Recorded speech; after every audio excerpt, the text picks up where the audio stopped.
manner. And so That's right.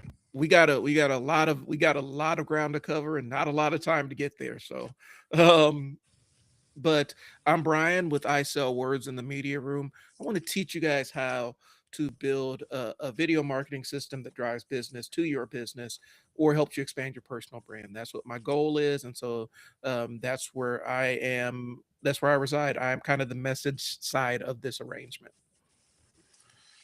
And I am Brian Gesser. I am the machine side of that. What we mean by the machine is the systematized processes that we use and develop in order to make things run smoothly. You know, they talk about having a well-oiled machine in your business, and that's the machine I help build.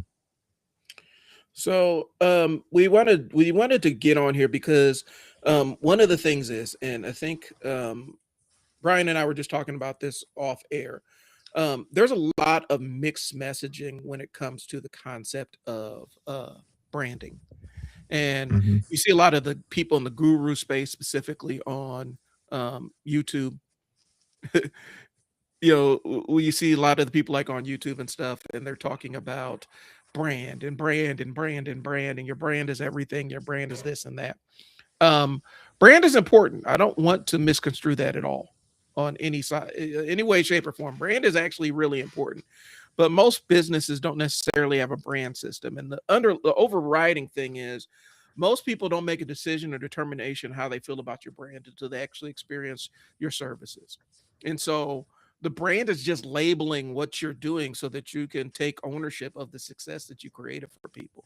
If I'm that's how I view it, at least. Yeah, most people think branding is just a logo, right? Like Right. it's not.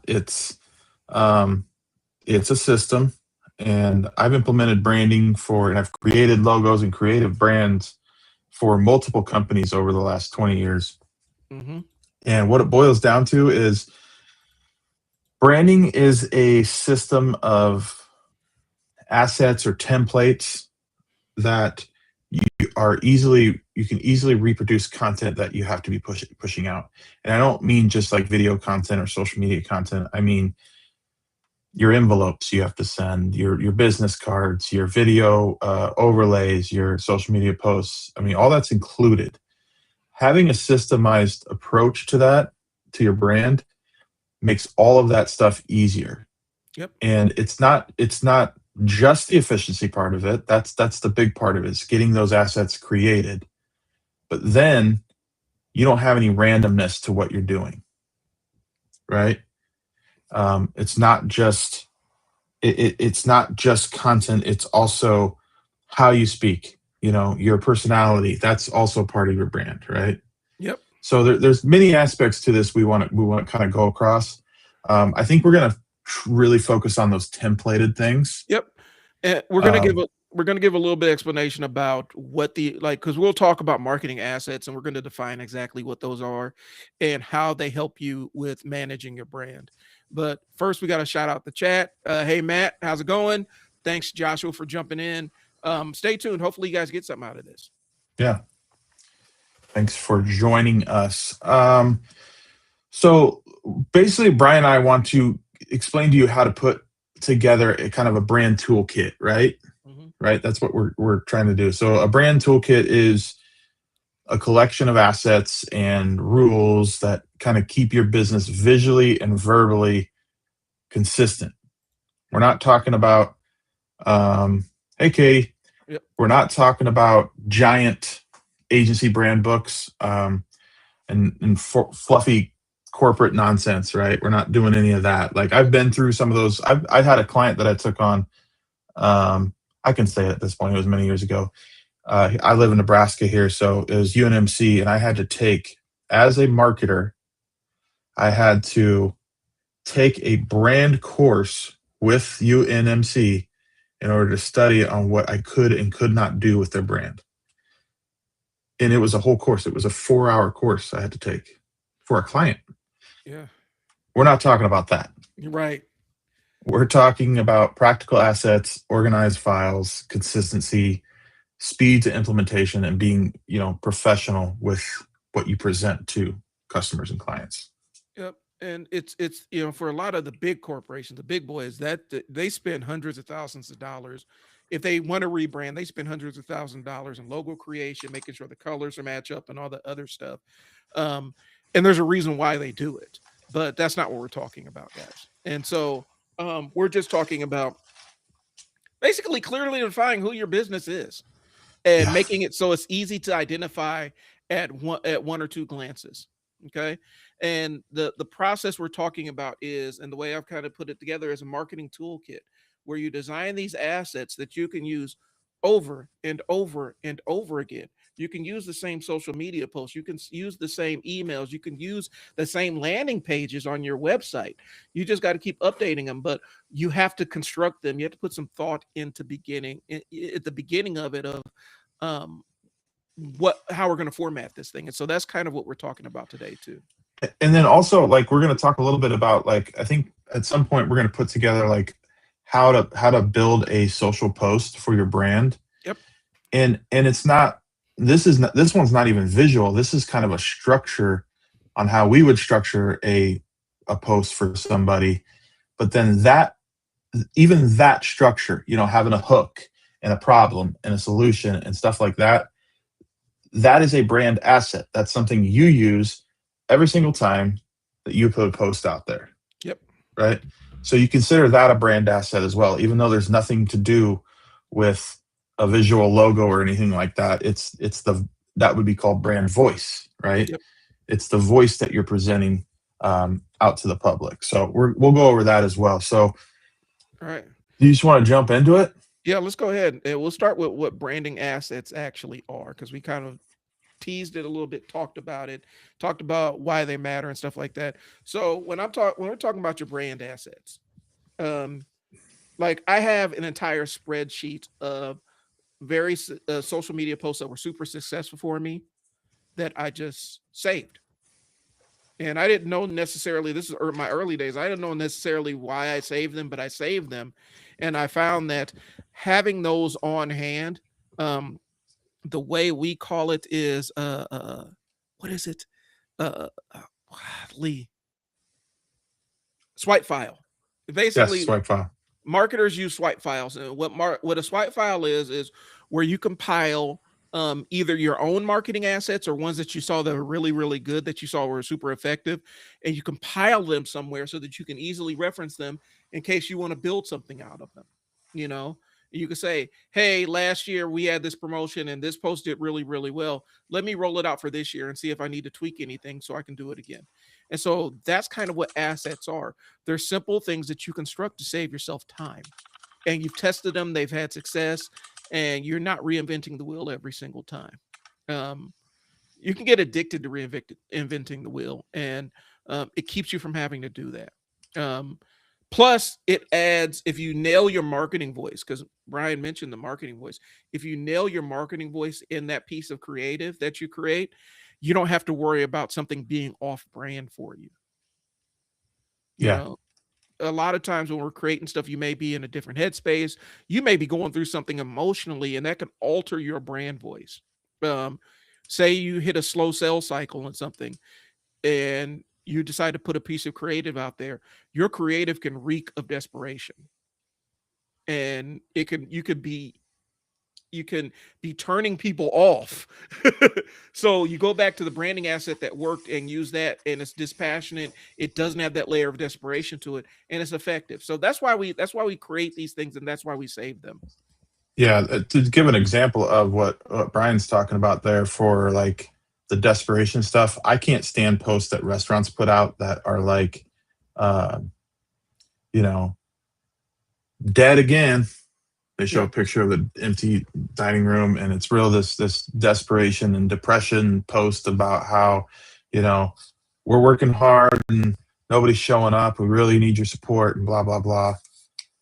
Something else is wrong in your business. I understand people have slow nights, and that just is what it is, part of that biz. But like, those posts reek of desperation, and it's off-putting to a lot of people. Um, Real quick, so Katie, I'll answer this real quick, but I want to follow up on Brian's point, because that's a good point. in that situation, you are actually conditioning your audience to seek out those slow nights. It's Mhm. ABC's principles of behavior, right? By continuing to um, reward them for staying away from your business, you could condition them to only come when you have slow nights. And it doesn't necessarily help your business move forward. It just digs you out of a hole and you never get Right. ahead. So, Katie, how often do I reuse marketing social media posts? So, with my basketball, like with the Coach Mo Athletics, with the basketball training business, right? Um, Pretty much every season, like we're going to be having tryouts for teams and things along those lines. And so it's not necessarily reusing, it's reusing the format of the same post, but changing the words to make it align with the time frames and things along those lines. And so I reuse them as much as I need to. Um, I can reuse the same post, the same template of a post in 10 different posts. Yeah, that's the clarity I wanted to give her there. Is that I think what she's getting at when I mentioned that earlier was I'm not reusing the exact post. I'm reusing the format of the successful post. Yep. Now there are times where a throwback Thursday where you'll reuse a post, you know, that you the whole entire thing that you actually posted. Um, I do I do think that's okay to reuse the exact post. I wouldn't. I'd stretch it out to probably at least 6 months apart. Yep. Um, at the very minimum point. But I think the point we were really trying to make is reuse the format of a successful post. Um, if it hit the right note for your audience. Yep. Once you have something successful in marketing, you hammer that until it doesn't work. Mm-hmm. Pretty much. I mean, marketers ruin everything, and that is why. Because we find something that works and it gets hammered. That's why you can have something come around and then like right now you'll see everybody using these menu and these kind of cartoonish looking visual posts that they're getting from AI. Yep. But everybody's doing it. It was cool 2 months ago, right? Mm-hmm. When nobody was doing it and the first people that were ahead on AI were posting these images. And now everybody's doing it and it's just like, okay, so you're taking your turn at using AI. And now Like, they've lost their ambiguity. Like it's why McDonald's rolls out the McRib a couple times every year. It's a vile sandwich. It is a contemptible piece of meat on a slice of bread. It's one of the worst things that's ever been created. And to be honest with you, the one they used to sell at serve at my high school tasted better. But they just use the same commercial and just say McRib's back. That's everybody knows McRib's back, and they roll it out and it works Right. every single time, and it draws people in. And so they may change the wording, they may update it, they may modernize it, but they've been using a variation of McRib's back for the last 20 years. Yeah. At least. Hot take here. I've never had one, and I Yeah. never will. It is a contemptible piece of it is. You could go to Sam's Club or any wholesale food place and buy an entire box of McRibs. They'll probably give them to you for 30 cents. You could put some Yeah. barbecue sauce on them and enjoy them, and they'll taste better. But what I'm saying is this: it works for them, and so they keep 100%. rolling it out every single year, and it's just formatted, and not even every single year; it's multiple times a year. And they just change the wording a little bit to make it a little bit more modern. But McRib's Right. back is always going to be the core call to action. Yeah. Yeah. Good stuff.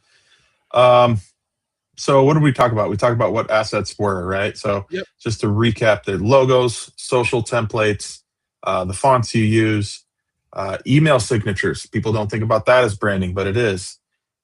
Make sure those are consistent. Don't type in your signature every time you send an email because it's one, that's annoying every time you Yeah. got to do that. Two, it's not consistent. Video assets. So for down here on the video you're watching, if you're watching this video, not just listening to it, I have a little thing that says Brian at 531 Labs.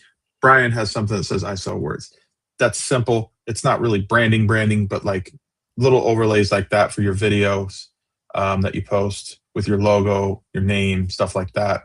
Those are good to have on there. Knowing your brand colors is a big one. I have this note in here in our notes to put brand colors because I am very stickler about you're trying to use colors that are in your brand, but if they're not consistent, like say it's orange, but you have 17 different oranges you use on all your social media posts, that's annoying. It's not consistent. People recognize when you do that, and they don't like it. Types of photos that you're going to post. Think about that. You're going to post some photos. What is it? Is it shots of food? Is it videos of you making food? I'm just using restaurant and stuff as an example, but like, those are aspects of the different kinds of assets that you want to save and understand that this is what I need to be doing consistently, blah, blah, blah. Right. Right. And then thumbnail templates. Those are the last one for YouTube videos. And I'd like to throw this out there. The reason you do this, you create all these things, it's because if say you use a designer to do this, or say you do it yourself and something happens to you or something happens to your designer, could another person continue the brand on correctly? Right. Without you? That's another thing you need to think of. Or are you trying to step away? Are you trying to create a little bit of, I'm going to delegate this. So if you're delegating it and you say, look, here's a folder, has their logos, social templates, yada, yada, yada, it's easy for them to catch on and continue on being consistent with your brand. That makes sense? It makes sense. I made the mistake, and this is something I thought was going to be cutesy in my mind for the basketball business, because if you're a sneakerhead, if you collect sneakers, you're really big about colorways, different colors of the same sneaker and stuff like that. And so I was going to do our brand design in different colorways. And we tried it for a while, and it started confusing people Right. because there was no cohesive specific color or rhyme or reason. Like it was the same logo, but it kept popping up in different colors. And had I had a more complex system of where I had specific colors I would rotate, it made sense. But it was whatever color popped in my mind, whatever looked cool, we would just redo the logo in that specific color. And you give me anxiety talking about this. and So, because our next topic is logo assets specifically and what you should make. So, continue, and I'll get into that. And it ended up being a little bit confusing because people weren't paying attention to the logo looking the same. They're paying attention to the color and thinking it was a different brand. Or did you guys change your logo? Because I don't know if somebody's faking or whatever. And so you have to be real judicious on when you apply that, because it was kind of a fail on my end.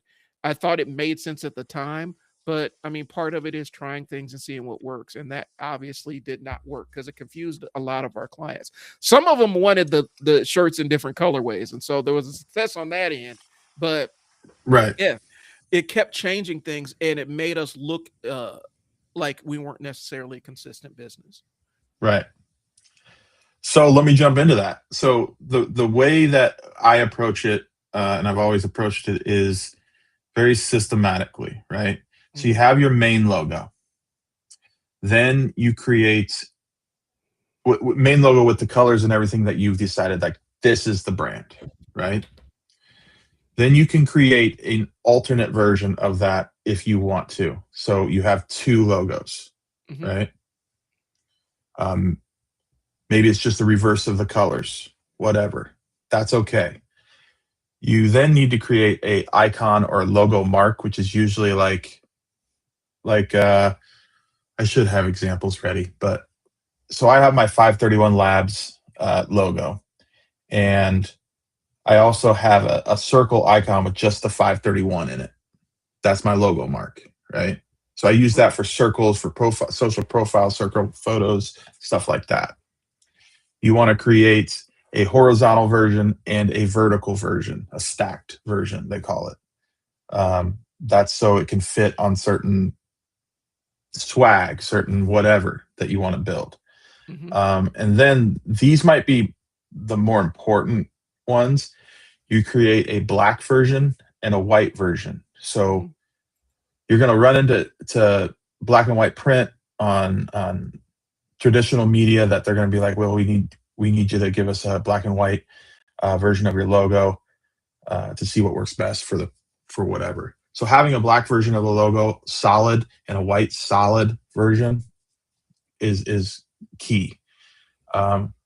Please, transparent backgrounds. Use PNG files. Oh God, yes. Don't send a designer a JPEG. They will be very angry with you. Explain Those why. are because when you send somebody a logo and it's a JPEG, it's going to be, and say it's 500 by 500. It's a square logo. Your logo is going to fit inside of that, right? Inside of the 500 by 500, and it's going to be small because the 500 includes the background. Does that make sense? It's hard to explain without visually showing it. I should have that ready, but it's going to look, for the designer when they're playing around with it, it's going to look really low quality, and they're not going to be able to get the best image. They're not going to be able to get the best version of your logo if you send and it it's going too to be small a file. extremely small. It's going to be 2 to 3 times smaller than everybody else's that is transparent. Yep. You gain So, space by removing the background. and there's a couple of tools, because I didn't necessarily intend to do this, but there's a couple of tools that you can use. I don't know how free they are because I haven't used the free version of these in a long time. Mhm. But there's a couple of different tools that you can use to get your transparent background. One is Adobe Express. I'm not a huge Adobe fan. I think that they're they do tend to rip people off, and they hook you into some bad deals, but their tools are pretty usable, and they're still kind of an industry standard in terms of the design community. And I'll share my screen with you because I logged on to it. Adobe Express is a great work suite. Basically, it's Canva if Canva was tied to the Adobe ecosystem. Right. I've used Adobe Express to create all kinds of different things. Okay. And so, um, you know, I used to use it to create thumbnails and things along those lines. And so the issue is, the problem is, we use, I've used it to create like flyers and things along those lines. What it'll do is it'll take those flyers and hide them sometimes from you. But long story short, I use it to, if I need a quick logo and I need to remove a background real quick, there is a quick feature on there that allows you to just make something transparent.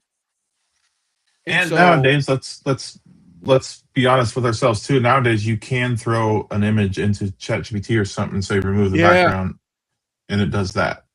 You Oh, can I do that forgot as about that. well. Scrap everything I said. Just use ChatGPT. Well, no, I mean, you won't catch me doing it that way. I'll be doing it something Yeah. like you're doing here, but that's just because I'm an old head. You know, I've been in the Adobe Suite since the '90s, the 1900s.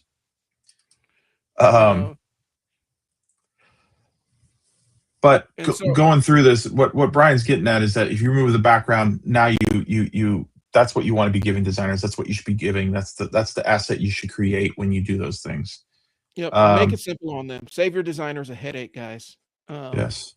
Take care of your designers, because your designers are the ones that help out. Sorry, guys, my internet connection is not doing what I need it to do right now. So, no worries. But yeah. So to finish up the logo asset part of this, your logo should work on a billboard, a T-shirt, a website, an Instagram profile photo. It should be able to be used everywhere. And for those of you that have complicated logos out there, let's see, we got a question here. I'm posting on Facebook. Katie's asking, I'm posting on Facebook and Instagram. Should you use a PNG also? Yes. Obviously, if it's a photo, JPEGs are fine. Photos are photos. But what I would tell you, and Brian and I actually have a product coming out about building your assets out, coming out for our Foundry community members, on how to build some of these. Because when you put photos on social media, we would like you to have like a branded way of doing that, whether it's just a simple overlay with your logo on it or whatever. But when people look at a photo of your business, they should see your logo somewhere. So yeah, that's logo assets. Um, the next one is social media assets. Yes. Um, so those include like post templates, story templates, reel covers, carousels, um, your CTAs and your description, profile images, your cover and banner images, all those things to create a consistent brand on your social media. Is your Does your Facebook page have a photo of your face in it, or is it the logo? It should be the logo. Hmm. As pretty as some of you are, it should be the logo, right? Thanks, Josh. Every Um, Go I ahead. I will throw this into the social post side of things. It also needs to include your voice because that's a big thing. The Yeah, your voice of brand your brand. voice. The voice of your brand. Are you upbeat? Do you have a dry sense of humor? Um, do you really lean into the competitive edge of things? And we can get into the entire client avatar. We can sit down and talk about cash advertising and tapping into the core drives of human buying habits and stuff like that. But your brand voice is really the voice of your company that you want to present to the world. So again, I keep using the basketball training. Um, we talk a lot about getting better, leveling up, overcoming, putting in the hard work. Um, to compete and be the absolute best that you can be.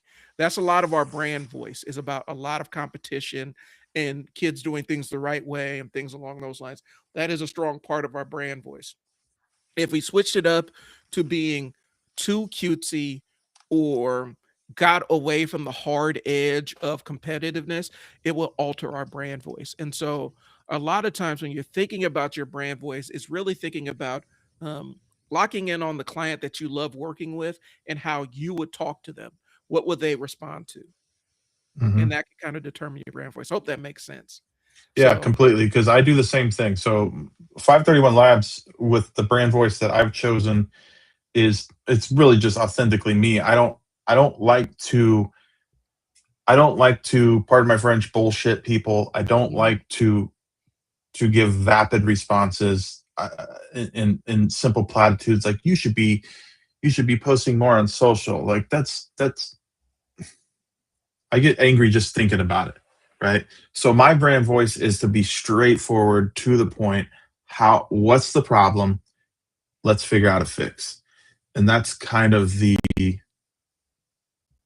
cut and dry kind of attitude that I kind of put out there when I put out there. I don't like to do cutesy stuff because when I'm trying to help somebody in business, it's it really boils down to you making money, having more customers, getting more time for yourself, for your life, employing people, all the good aspects of business and what it brings to the world, right?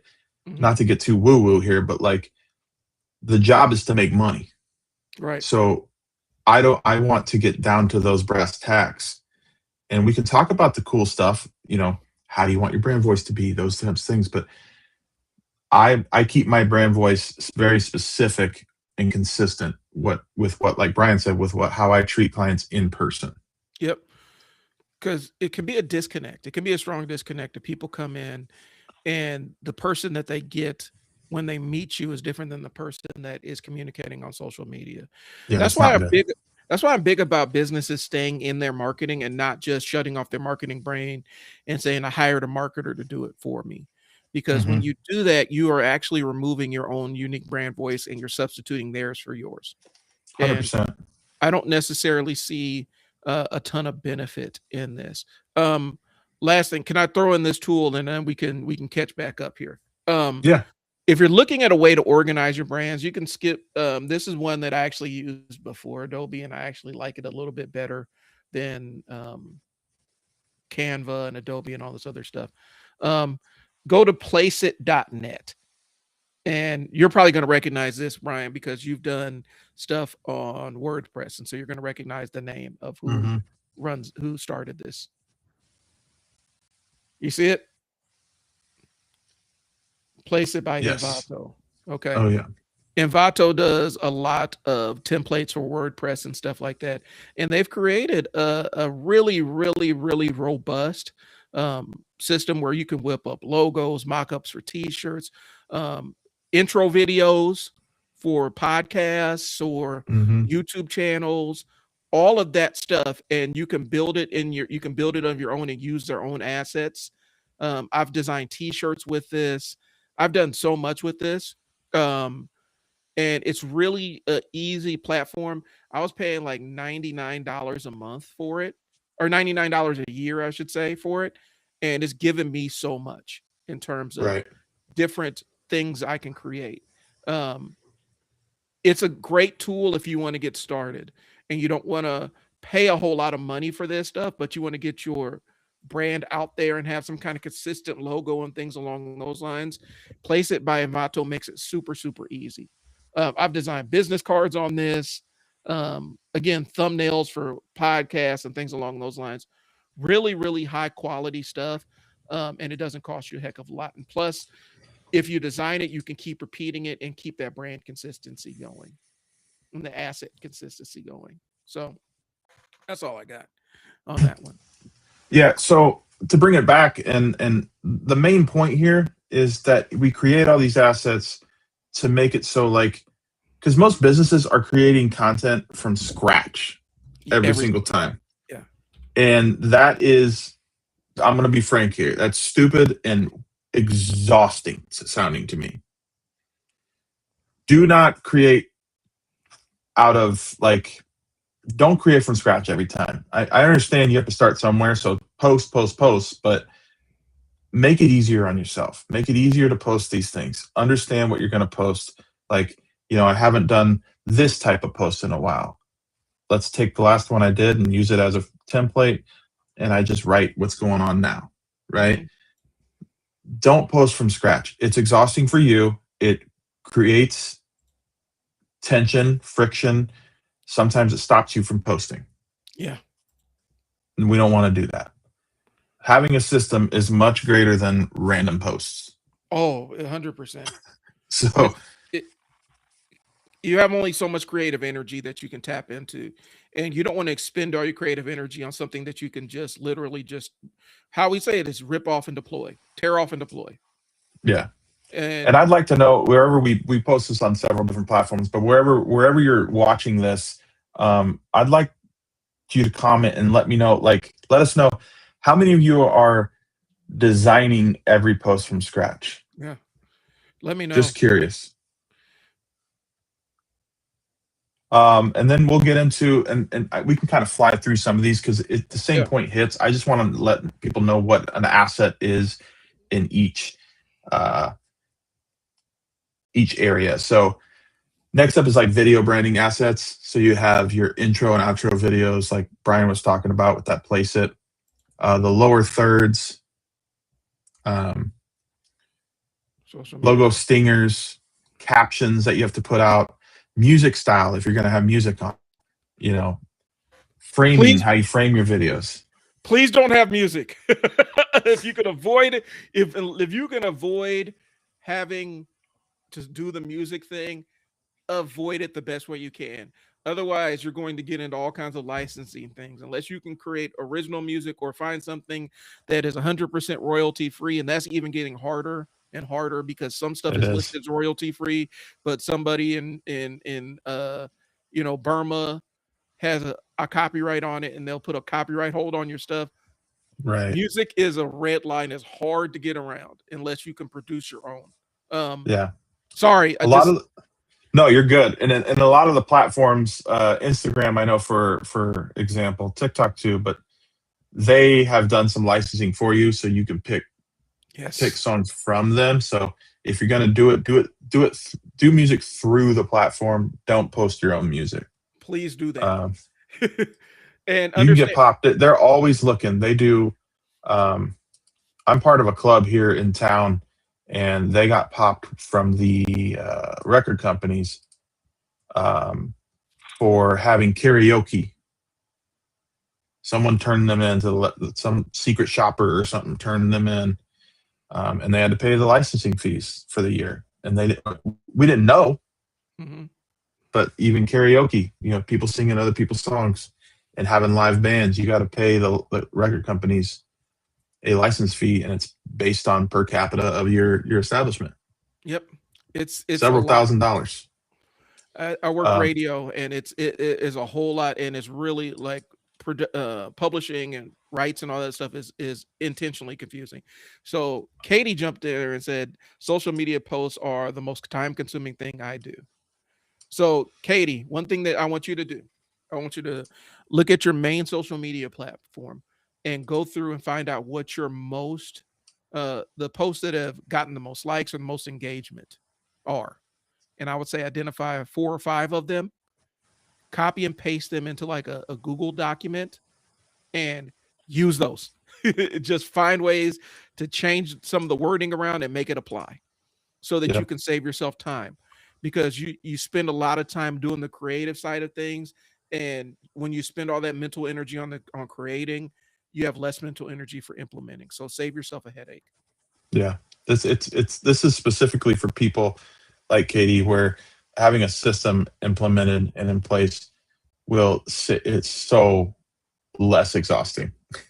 Yeah. It's so much easier to create stuff when you have a bank of what and how I'm going to post. It takes I don't know, it takes 60%. I would say this, but it takes 60% of the effort Yep. mix. Um, Yeah. and good the whole idea here, everybody, is that good branding lets people recognize your content before they even see your name, right? So when someone's watching a video of you and they hear your voice, they hear how you deliver it, they hear, you know, it, it just, you want them to recognize you by your brand and not be inconsistent. Where they're like, "Is this? Oh no, it's not. Oh yes, it is. No, it's not." When they're looking at stuff, Right. it needs to be easily recognizable. That's the idea of brand voice, brand design, everything. Yep. What? All right. So we got a couple of questions. Good. I like this. So, Let's go. uh, um, okay. So, what is an app where you can just schedule everything once a week? A couple of different ones. Some of them are going to be like platform specific. Like you can use the Meta Business Suite if you're mostly on Facebook. You can absolutely use the Meta Business Suite and just schedule all your posts for the week, and it will do it. Like there's a scheduler built in. But if you're on multiple social media platforms, I've used Hootsuite before, um, and that works. To be honest with you, when I'm posting videos, the one I use is Opus Clip Pro, because that's the easiest way. That's for me. That's the easiest way to schedule out posts, because most of my work is in video, and so I normally will take long form live streams and chunk them up into vertical segments, and then I can just go through, click open the scheduler, and say, go through each video and say, all right, schedule is on this day, on this day, and this day. Schedule it for the entire week, and it's done. So, but Hootsuite, there's a couple of other ones. Brian, I'm you may I'm know a couple more. Yeah, so my favorite one right now, and I push everybody to this, and it's free, up to, I don't know, 30 posts a month, which is plenty, right? Um, let's see if I have to share this.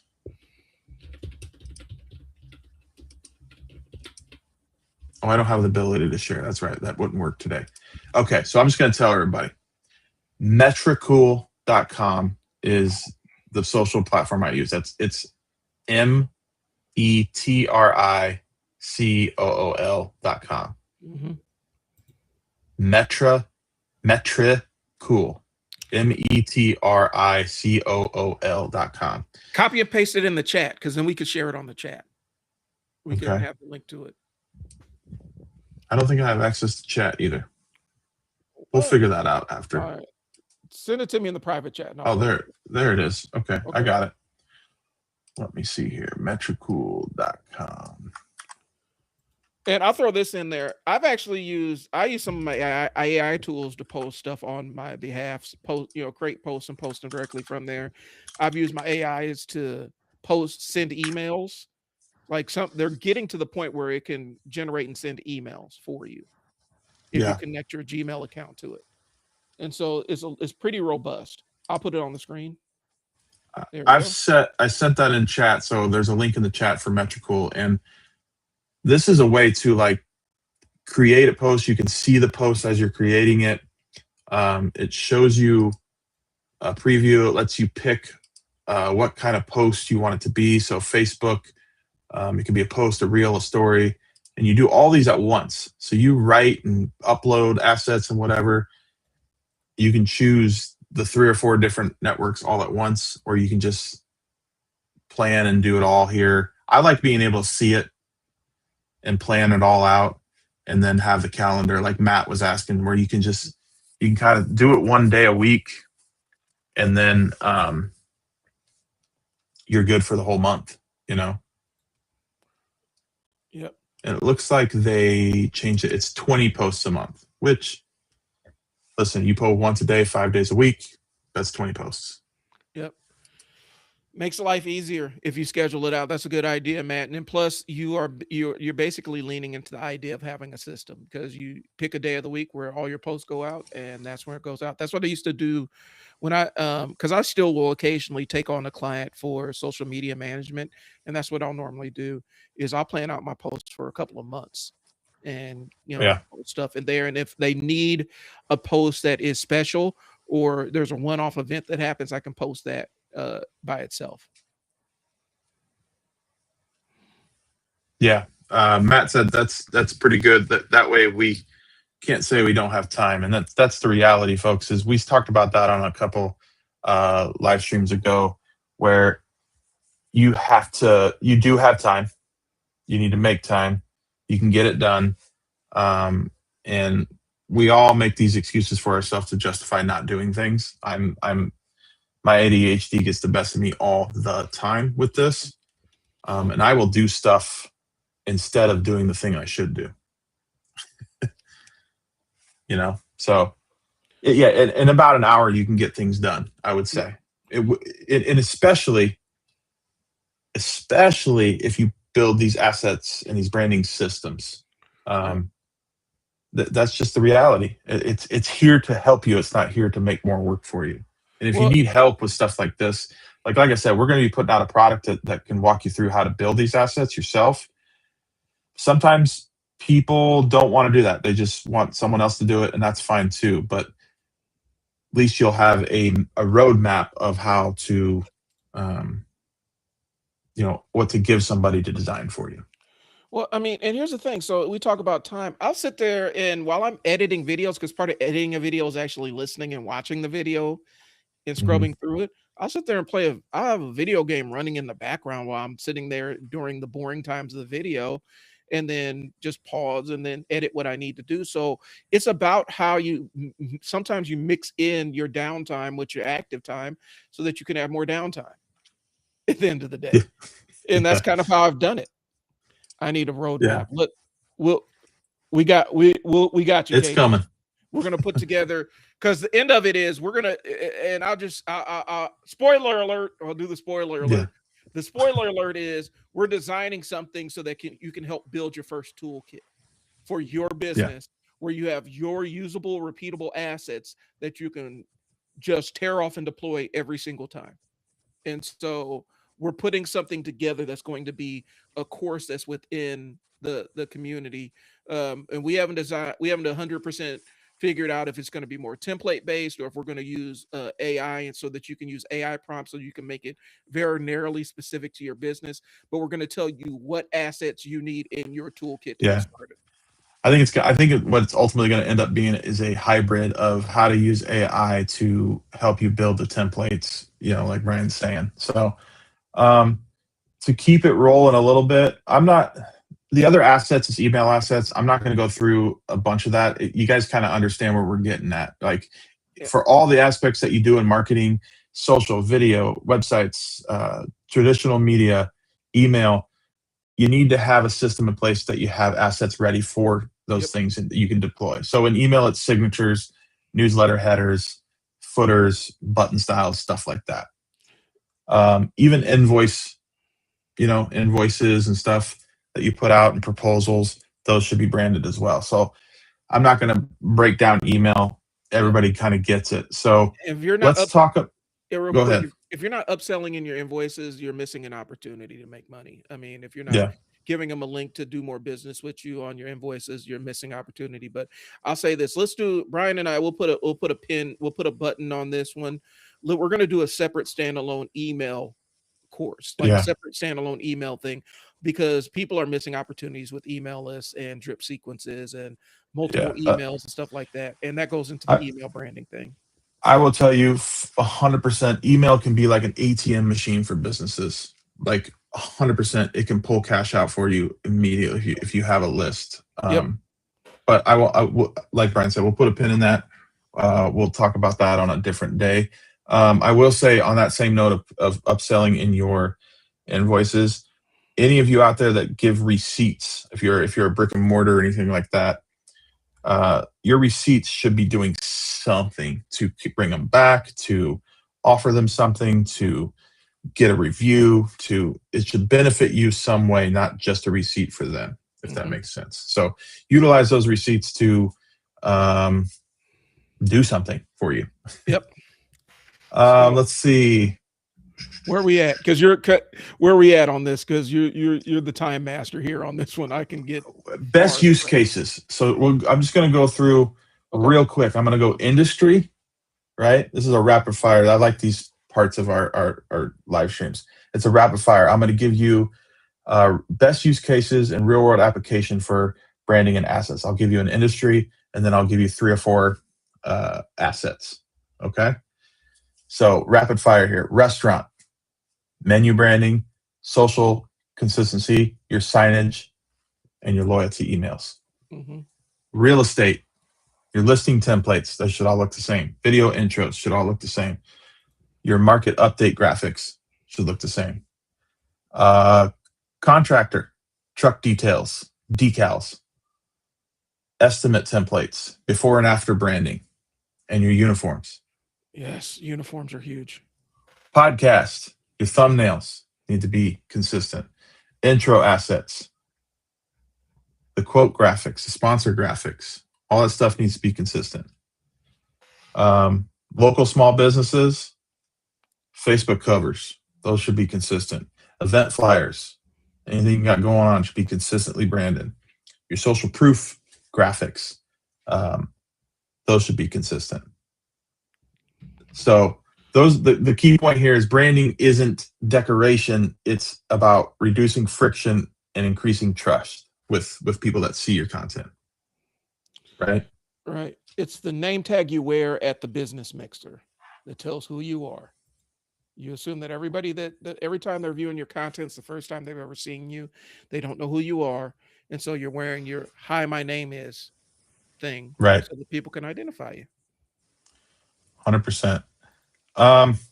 So let's just, I'm going to put some questions out there that people can comment with, if that's all right. And then I don't know how much time we have. I'd like to get into building a Facebook post or something, coming up with some sort of idea and build one. Like, yep, we could do that verbally here.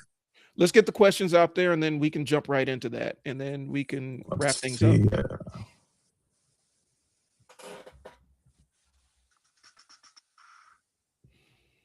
Just a couple. What branding asset do you struggle with the most? Answer that in the comments. And then, do you actually have organized brand files? So I just want to put those 2 out there. What branding asset do you struggle with the most? And do you actually have an organized brand file system? All right. Cool. All right. So we're going to get to this part. We're going to build a Facebook post for an imaginary business that is launching some sort of new product or some sort of new campaign or something, so you guys can understand. So what do we want to pick as our business here? Let's do a hypothetical bakery. Like a local bakery, okay. Local bakery. So the way this works is you have a hook or like a pattern interrupt to catch their eye. You have a problem that you're discussing. Then you give them a solution to that problem or something you've built. and then what that solution includes, why it's different, who is exactly for, and then a call to action right at the end, right? So that's the format of how Brian and I would build a Facebook post.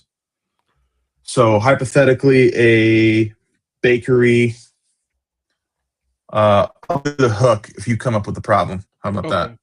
Let me All right. speak here. So the hook would be something like, we've been keeping a little secret in the kitchen for the past few months. ... Okay. And the problem's going to be, I wish there was a place in town for Facebook, to grab fresh baked goods, or, without having to drive all over the city. Right. Or you can even put in something like, does everything taste store bought? Why does everything taste store? I'm sick of everything tasting store bought. Something along those lines. Not to go off topic here, but like I can't eat at Dunkin' Donuts anymore because they're not fresh made in store. They are frozen and reheated there. Anyway, me and my daughter have the biggest disagreement about Dunkin' Donuts. Like, why don't you want Krispy Kreme? I don't like it. At least Krispy Kreme, you can see them make your donut. There are other local places where we can go where they'll make them fresh. You want frozen donuts, and I don't like it. Yeah. Okay. So we've been keeping a little secret in the kitchen for the past few months. And one thing we hear all the time is, I wish there was a place in town to grab fresh baked goods without driving all over the city. Right? So starting next week, we're officially launching our weekend bakery menu here at Small Town Bakery in Middle America, Nebraska. Fresh cinnamon rolls, scratch-made cookies, homemade breads, and a rotating small batch desserts every weekend. Yep. Right? And so that's the solution. I just gave you the solution. So what Brian will do is kind of break down what the solution includes. So what you can expect is going to be something like fresh baked goods, fresh baked pastries every Friday and Saturday. We're going to have a seasonal menu where we rotate in different seasonal flavors, homemade sourdough loaves, take home dessert boxes or catered dessert boxes for gatherings and stuff, fresh coffee available daily. We're partnering with a local roaster, and holiday items that are going to be exclusive around holiday times. And we can do small batches items that will change weekly. So you're basically telling them all the other things that come along with it. Right. And now you have to explain to them why that's different than the other place in town, right? So you're just reiterating that everything's made in store, small batches, by hand. It's fresh, right here in town, made in the back of the kitchen. No frozen truck desserts, no mass-produced bakery items, just fresh baked goods, made the way grandma made them, right? Yep. And then you have to tell them who it's for. So who it's for, it's going to be early morning people, your morning early risers. Like, if you got one of those morning people in your house, send them out to this. Get them out of the house so they can leave you alone. But parents grabbing weekend treats for soccer matches and things along those lines. People bring in desserts to family dinners so that you can amaze them with the family dessert. With the dessert and pretend like you cooked it yourself. Or anyone who misses hometown bakeries, like that's really who it's for. So basically you're identifying your market for it. And the thing I would go with, the reason why you want to include why it's different is that removes a lot of the pricing conversation immediately. Yeah. Why does this cost more? Because our stuff isn't frozen, it's scratch made. Yeah. And then you end it after you tell everybody who it's for, you end it with a call to action. So if you're launching this new weekend menu, you say our first official, bakery weekend starts this Friday morning, and would absolutely to love to see your faces and come on in, and then you can do you can add on to call to actions and ask, tell tell them to comment and say what's one bakery item you'd love to see us make. That's twofold. That's one, it gets you content, it gets you engagement, and then it also gives you a little bit of inside data where it's like, maybe we should start making that. There's a bunch of people asking for, French crullers. Yep. I say French crullers because nobody has those anymore, and it's my favorite donut. So except one place in town. I will throw this in here. If you skip any other part of this, the piece you need to include is your call to action. You got to tell them what to do. You got to tell them what to do. That is the most important thing. You could tell them about all the other stuff, but if you don't say, okay, and so if you want to come check us out, we start on this day, you have to include that call to action. It is the most important part of this thing. Yes, and I will tell you that this we may have gone through this fast because we were trying to get it in here, and you can rewatch this to understand the how we built this post, right? But I will tell you, marketing and copywriting and putting posts out and stuff can be broken down by the great Dan Kennedy and some of his cohorts of to 3 steps. This always works. It works across any platform, anything you're doing, magazine, videos. It's this. Here's what I got. Here's what it'll do for you. And here's what I want you to do next. Those 3 things. Here's what I got. Here's what it'll do for you. Here's what I want you to do next. That's copywriting, folks. Yep. Dead simple. Just save yourself the headache, because as long as you know your audience is going to be good for you. Jessica, Katie, I want to throw in your question here. I don't have branding files. I struggle with coming up with something new every single time. The quickest way is to get a swipe file of your most successful posts. And here's the thing, and I'll put this in your brain. You will get sick of your own marketing well before anybody else even sees it. That is an absolute truth in life. You will get sick and tired of your own marketing well before anybody sees it. And so if you're worried about repeating posts and stuff like that, the way social media is set up, a small percentage of your audience sees every single post that you do. Most people even people that follow you only see a small slice of what you're actually posting. So don't feel worried about that piece of it. Yeah. And I'm going to reiterate, Katie says, I struggle with coming up with something new every single time, right? Doing this and taking the time to build a system is why you will never have to struggle with coming up with something new ever again. Mm-hmm. That's what this is for, is to get rid of that struggle, and making it easier for yourself. Like I said, it takes 60% of the effort out of it if you can have a system in place. Yep. I would bet it's even more than 60%, but I'm being conservative with that number. Yep. Save yourself that. Yeah. Yourself that headache. Put in the work now. Now, let me end with this. This is the last thing I'll say, and then I'll let Brian talk, and we'll get out of your hair for today. But random businesses create random marketing. Mm-hmm. Recognizable businesses build systems. I'll leave you with that quote for the week. That sounds good to me. I think that's the perfect point to end on. Like, I don't have anything else to add on to it.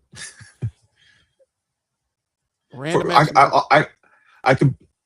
acts of marketing are not good, and yeah, we'll just end with that. So thanks everybody for coming in. I do want to say, if you are not a Foundry member, if you're listening to this and you're not a Foundry member please come join the Foundry. We have decided we are opening it up to everyone, correct? Yep. It's free. We will have some paid courses in there and stuff that we are going to be putting in there over time. This is going to be a community that we grow and I hope flourishes with learning how to succeed in their business. So that's all we're looking to do. It's a new way of consulting for us, and I think the wisdom of the crowd helps. And we got some unique businesses in there too that I'm excited to see grow and do stuff. Yep. And if you're in it, please share it. Let other people know about what we're trying to do here. Like, we're trying to demystify a lot of this marketing stuff for you guys so that you are in a better position when you need to hire an expert. You can hire an expert and supervise them appropriately, or you can just do stuff yourself. So if if you know anybody, I can drop the link to the Foundry so you can invite people to it. If, just have them show up and get in here, because we're trying to show you how the whole sausage is made. And Right. I know a lot of people don't want to see it, but sometimes you need to know. And so I Yeah. posted the link for the people that are interested, so that they can join the Foundry. But that's what we got. Yeah. Appreciate you guys Thanks, tuning in. everybody. All right. We'll see you in the Foundry when you join. Those of you that are members, we'll see you in there, all week long. Just ask your questions, hit us up, do what you got to do. Everybody have a very rested, successful week. Yep. And we'll see you guys next week. Yep. See ya. Peace. Peace.